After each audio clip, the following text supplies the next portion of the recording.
નમસ્કાર દર્શક મિત્રો, તમારું સ્વાગત છે ઓનલાઈન સોલ્યુશન ચેનલમાં. તો નર્સિંગ અને પેરામેડિકલ કોર્સની અંદર જો તમારે એડમિશન લેવાનું થતું હોય 2026ની અંદર, તો એનું ઓનલાઈન ફોર્મ ભરવાનું શરૂ થઈ ગયા છે. તો આજે આપણે વિડીયોની અંદર રીતે જાણકારી મેળવીશું કે તમારે નર્સિંગ કે પેરામેડિકલ કોર્સની અંદર એડમિશન લેવું હોય તો એના ઓનલાઈન ફોર્મ એટલે કે ઓનલાઈન રજીસ્ટ્રેશન છે એ કઈ રીતે કરવું, આખો વિડીયો તમે એકવાર જોઈ લેશો એટલે ઘરે બેઠા જાતે જ ત્યાંનું ફોર્મ ભરી શકશો અને ફોર્મ ભરો તો તમારે એક પણ મુશ્કેલી નહીં પડે. તો તમે આખો વિડીયો જોવાનું ભૂલતા નહીં. તો જો આપણે ઓનલાઈન ફોર્મ ભરવા માટે સૌપ્રથમ ગૂગલમાં મેડમ ગુજરાત ટાઈપ કરીને એન્ટર કરી દેવાનું એટલે પહેલે તે વેબસાઇટ આવી જશે મેડમ ગુજરાત. આપણે એના ઉપર ક્લિક કરી દેવાની એટલે આ રીતનું પેજ ઓપન થઈ જશે. પછી થોડાક નીચે આવશો એટલે તમને અહીંયા PPT, BSc nursing, GNM, ANM વગેરેનો ઓપ્શન જોવા મળશે. તો તમારે આની ઉપર ક્લિક કરી દેવાની એટલે આ રીતનું પેજ ઓપન થઈ જશે. હવે ઓનલાઈન ફોર્મ ભરવા માટે અહીંયા કેન્ડિડેટ લોગિન ઓપ્શન જોવા મળશે. તમારે એના ઉપર ક્લિક કરી દેવાની અથવા અહીંયા ફોર ઓનલાઈન રજીસ્ટ્રેશન ક્લિક કરીને ઓપ્શન આપેલો છે, તમારે એના ઉપર ક્લિક કરી દેવાની એટલે આ રીતનું પેજ ઓપન થઈ જશે. હજુ આપણે ઓનલાઈન ફોર્મ ભરવી એ પહેલા આપણે એક પિન પરચેસ કરવાનો થશે એટલે કે 1000 રૂપિયા ફી ભરીને આપણે એક 14 આંકડાનો પિન આવે એ પરચેસ કરવાનો થશે. એ તમે પિન પરચેસ કરશો પછી તે ઓનલાઈન ફોર્મ ભરી શકશો, ત્યાં સુધી તમે ઓનલાઈન ફોર્મ નહીં ભરી શકો.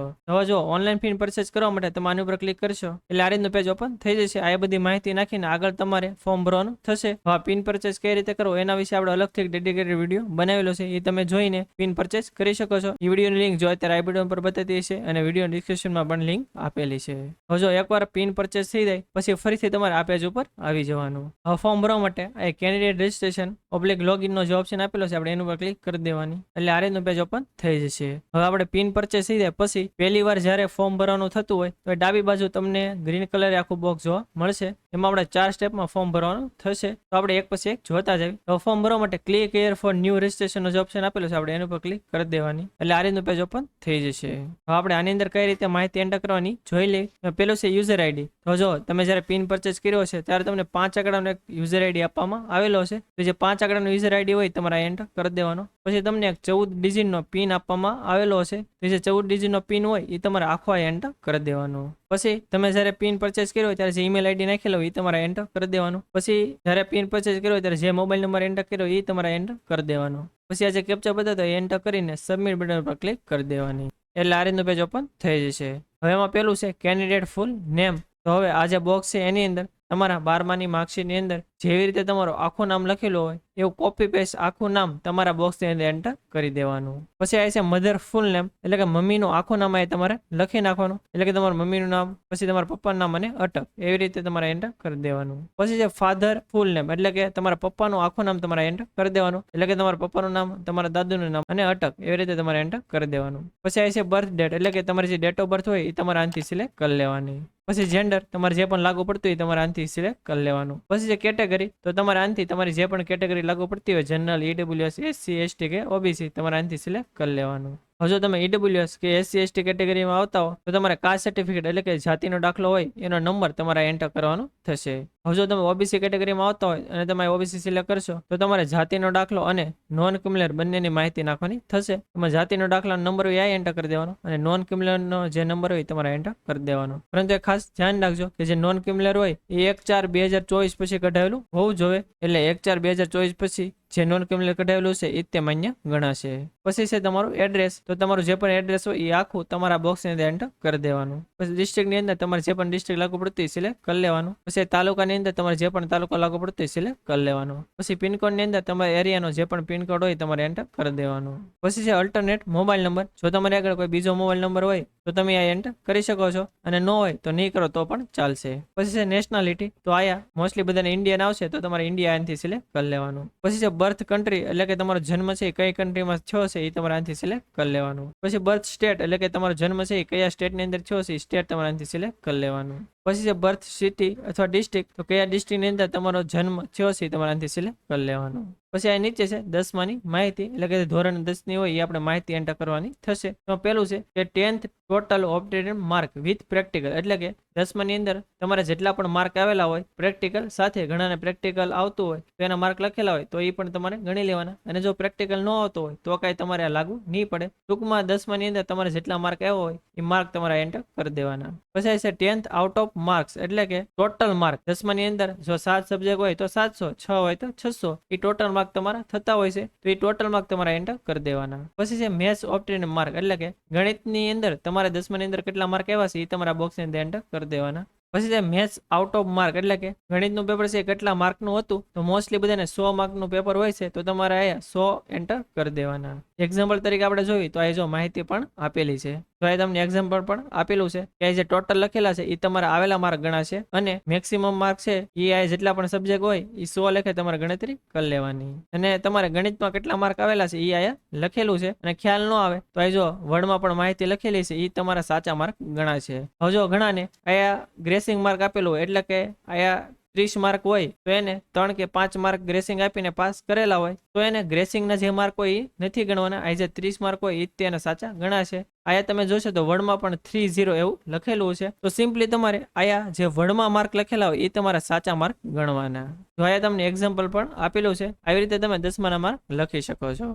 હવે જો ઇનકેસ કોઈને CBSE બોર્ડમાં એને 10 પાસ કરેલું હોય અને એને માર્કની બદલે ગ્રેડ આપેલા હોય, તો હવે એને શું કરવાનું, તો જો જે પણ ગ્રેડ આપેલા હોય એને ગુણ્યા તમારે 9.5 કરી નાખવાનું. દાખલા તરીકે 10 ગ્રેડ આપ્યું હોય તો એને 9.5 આરે ગુણાકાર કરશો તો 95 થાય, તો એ તમારા માર્ક ગણાશે. એવી રીતે જેટલા પણ ગ્રેડ આપેલા હોય એને ગુણ્યા તમારે 9.5 કરી નાખવાનો, અને એવી રીતે ટોટલ માર્ક હોય એમાં પણ તમારે 9.5 ગુણાકાર કરી નાખવાનો, એટલે તમને ટોટલ માર્ક મળી જશે.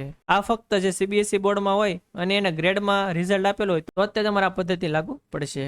પછી આવશે 12માની માહિતી. તો જો તમે સાયન્સ કરેલું હોય તો તમારે 12માની કઈ રીતે માહિતી નાખવી એ આપણે જોઈ લેવી, અને પછી તમે આર્ટ્સ કોમર્સ કરેલું હોય તો કઈ રીતે નાખવાની એ આપણે આગળ જોઈ લઈશું. તો પહેલા આપણે સાયન્સ તમે કરેલું હોય તો કઈ રીતે માહિતી નાખવાની જોઈ લેવી. તેમાં પેલું છે સીટ નંબર, એટલે કે 12માની અંદર તમારે છેલ્લે જે પરીક્ષા આપેલી હોય એનો જે સીટ નંબર હોય તમારે એન્ટર કરી દેવાનો. પછી છે સ્ટુડન્ટ આઈડી, તમારી જે માર્કશીટ હોય એની અંદર એક સ્ટુડન્ટ આઈડી લખેલું હશે એ તમારે આ એન્ટર કરી દેવાનું. પછી પાસિંગ બોર્ડ, તો તમારે જે પણ લાગુ પડતું એ બોર્ડ તમારે આનાથી સિલેક્ટ કરી લેવાનું. પછી પાસિંગ યર, એટલે કે કયા વર્ષે તમે પાસ કરેલું છે એ સિલેક્ટ કરી લેવાનું. કયા મંથમાં તમે પાસ કરેલું છે એ તમારે મંથ સિલેક્ટ કરી લેવાનો. પછી છે નંબર ઓફ અટેમ્પ, એટલે કે તમે કેટલી ટ્રાય 12મું પાસ કરેલું છે એ તમારે એન્ટર કરી દેવાનું. તો પહેલી ટ્રાય પાસ કરેલો હોય તો 1 એન્ટર કરી દેવાનું, બીજી ટ્રાય પાસ કરેલો હોય તો 2 એન્ટર કરી દેવાનું. જો તમે માર્ક્સની અંદર જોશો તો તમને આયા પાસિંગ મંથ અને યર છે, ગ્રુપ છે, પછી તમારો સ્ટુડન્ટ આઈડી નંબર વગેરે તમને આયા માહિતી મળી રહેશે.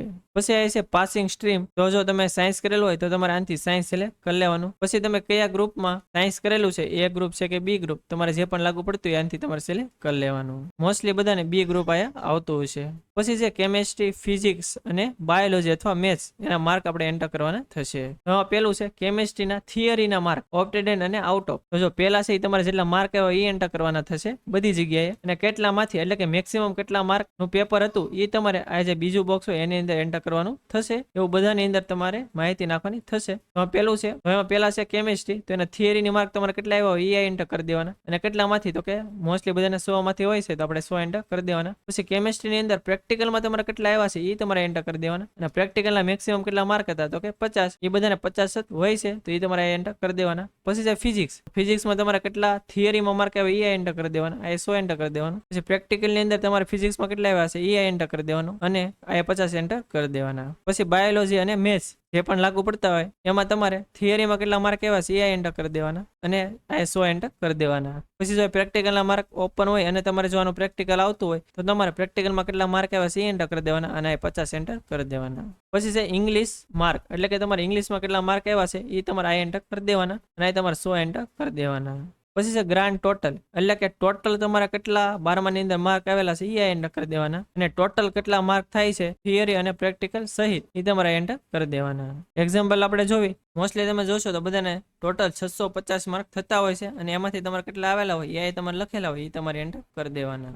હવે આપણે સાયન્સમાં માહિતી કઈ રીતે નાખવાની એ જોઈ લીધું. હવે ઇન કેસ કોઈ આર્ટ્સ અને કોમર્સ કરેલું હોય તો એને કઈ રીતે માહિતી નાખવાની એ આપણે જોઈ લેવી. તો સૌપ્રથમ એને પણ seat number, student ID, passing board, કયા વર્ષે પાસ કર્યું, કયા મંથે પાસ કર્યું, અને કેટલા અટેમ્પ્ટે પાસ કરેલું છે એ આપણે આગળ જેમ જોયું એવી રીતે તમારે માહિતી આખી એન્ટર કરી દેવાની. અને તમે એટલી માહિતી એન્ટર કરીને સર્ચ બર્થ ડેટ એના ઉપર ક્લિક કરશો તો ઓટોમેટિક પણ તમારી માહિતી ભરાઈ જશે, અને ઇન કેસ ન ભરાય તો આપણે મેન્યુઅલી બધી માહિતી એન્ટર કરી દેવાની. એટલું થઈ જાય પછી તમારે પાસિંગ સ્ટ્રીમની અંદર આ જનરલ સિલેક્ટ કરી લેવાનું. પછી ગ્રુપની અંદર તમારે અહીંયા નન સિલેક્ટ કરી લેવાનું. પછી તમારે અહીંયા ઇંગ્લિશના માર્ક એન્ટર કરવાના થશે, તમારે ઇંગ્લિશની અંદર જેટલા આવેલા હોય એ એન્ટર કરી દેવાના, અને અહીંયા તમારે 100 એન્ટર કરી દેવાના. પછી આ ગ્રાન્ડ ટોટલની અંદર તમારે 12માની અંદર કેટલા માર્ક આવેલા છે એ તમારે એન્ટર કરી દેવાના, અને તમારે 12માની અંદર જેટલા સબ્જેક્ટ હોય, દાખલા તરીકે આર્ટ્સ ને કોમર્સની અંદર જો 7 સબ્જેક્ટ હોય તો તમારે 700 એન્ટર કરી દેવાના, અને ઇન કેસ જો આમાં કઈ સબ્જેક્ટમાં ફેરફાર હોય તો એ પ્રમાણે તમારે ટોટલ માર્ક એન્ટર કરી દેવાના. હવે છે પ્રશ્ન ડિટેલ. પેલું છે ફિઝિકલ હેન્ડીકેપ. તો જો કોઈ કેન્ડિડેટ પીએચ કેન્ડિડેટ હોય તો એને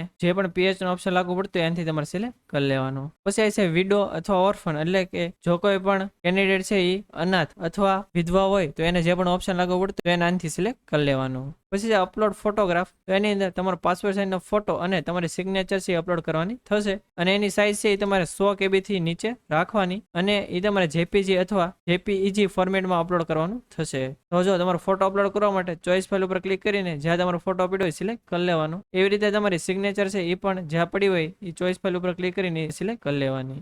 હવે એટલું થઈ જાય પછી તમારો પાસવર્ડ તમારે સેટ કરવાનો થશે. એટલે કે હવે ફરીથી જ્યારે આપણે લોગિન કરવાનું થાય ત્યારે તમારા પાસવર્ડની જરૂર પડશે. તો તમારે જે પણ પાસવર્ડ રાખવો હોય એ તમારે આયા અને નીચે ફરીથી એની પાસવર્ડ 2 વાર એન્ટર કરી દેવાનો. જો તમે પાસવર્ડ સેટ કરો તો એની અંદર આલ્ફા ન્યુમેરિકલ એટલે કે ABCD ના કોઈ પણ અક્ષર અને નંબર એટલે કે 1 થી 0 માં જે પણ તમારા આંકડા ગમે એ રાખવા હોય અને જેટલા પણ રાખો એ તમે રાખી શકો છો. પરંતુ સ્પેશિયલ કેરેક્ટર હોય જેમ કે @ છે, હેશટેગ છે વગેરે તમે આમાં નહીં રાખી શકો. તો તમારે જે પણ પાસવર્ડ રાખવો એ બંને જગ્યાએ તમારે એન્ટર કરી દેવાનું. હવે એટલું થઈ જાય પછી આઈ એગ્રી નો કયા બટન હશે તમારે એના પર ક્લિક કરી દેવાની અને પછી તમારે સબમિટ બટન ઉપર ક્લિક કરી દેવાની.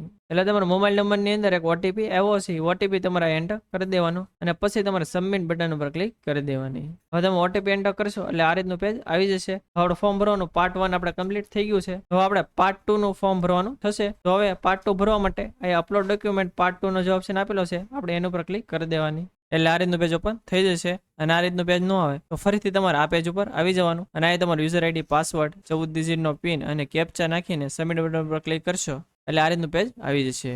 હવે પાર્ટ 1 છે આપણું ભરાઈ ગયું છે. હવે આપણે પાર્ટ 2 છે ભરવાનું થશે. તો આજે પાર્ટ 2 નો ઓપ્શન આપેલો છે તો આપણે એની ઉપર ક્લિક કરી દેવાની. હવે આપણે અહીંયા ડોક્યુમેન્ટ અપલોડ કરવાના થશે. તો કયા ડોક્યુમેન્ટ અપલોડ કરવાના તો એ આપણે જોઈ લેવી. તો જો જે જગ્યાએ આવી લાલ કલરની ફૂદડી આપેલી છે એ બધા ડોક્યુમેન્ટ અપલોડ કરવા ફરજિયાત છે. જો અહીંયા લખેલું પણ છે. અને જે જગ્યાએ લાલ કલરની ફૂદડી ન હોય એ ડોક્યુમેન્ટ જો તમારે લાગુ પડતા હોય તો અપલોડ કરવાના અને જો લાગુ ન પડતા હોય તો અપલોડ નહીં કરવાના. અને આપણે જે પણ ડોક્યુમેન્ટ અપલોડ કરવી એ બધા ઓરિજિનલ ડોક્યુમેન્ટ અપલોડ કરવાના થશે. કોઈ પણ ડોક્યુમેન્ટની તમારે ઝેરોક્સ અપલોડ કરવાની નથી, એ ખાસ ધ્યાન રાખજો. અને આપણે જે ડોક્યુમેન્ટ અપલોડ કરવી એ બને ત્યાં સુધી આપણે PDF ફોર્મેટમાં અપલોડ કરી દેવાના. તો જો પેલું છે 10માની માર્કશીટ. 10માની માર્કશીટ છે તમે અપલોડ કરવા માટે આ જે ચોઈસ ફાઇલનો ઓપ્શન આપેલો છે એની ઉપર ક્લિક કરીને જ્યાં તમારી માર્કશીટ પડી સિલેક્ટ કરી લેવાની અને પછી તમારે અપલોડ ઉપર ક્લિક કરી દેવાની. એટલે તમારું જે ડોક્યુમેન્ટ છે અપલોડ થઈ જશે. હવે જો કોઈને 10માં એક કરતા વધારે ટ્રાય હોય તો બધા માર્કશીટની તમારે કમ્બાઇન્ડ PDF કરીને અપલોડ કરી દેવાની. એવી રીતે 12માની માર્કશીટ છે એ તમારે ચોઈસ ફાઇલ ઉપર ક્લિક કરીને જ્યાં પડી સિલેક્ટ કરીને અપલોડ ઉપર ક્લિક કરશો એટલે એ 12માની માર્કશીટ પણ અપલોડ થઈ જશે.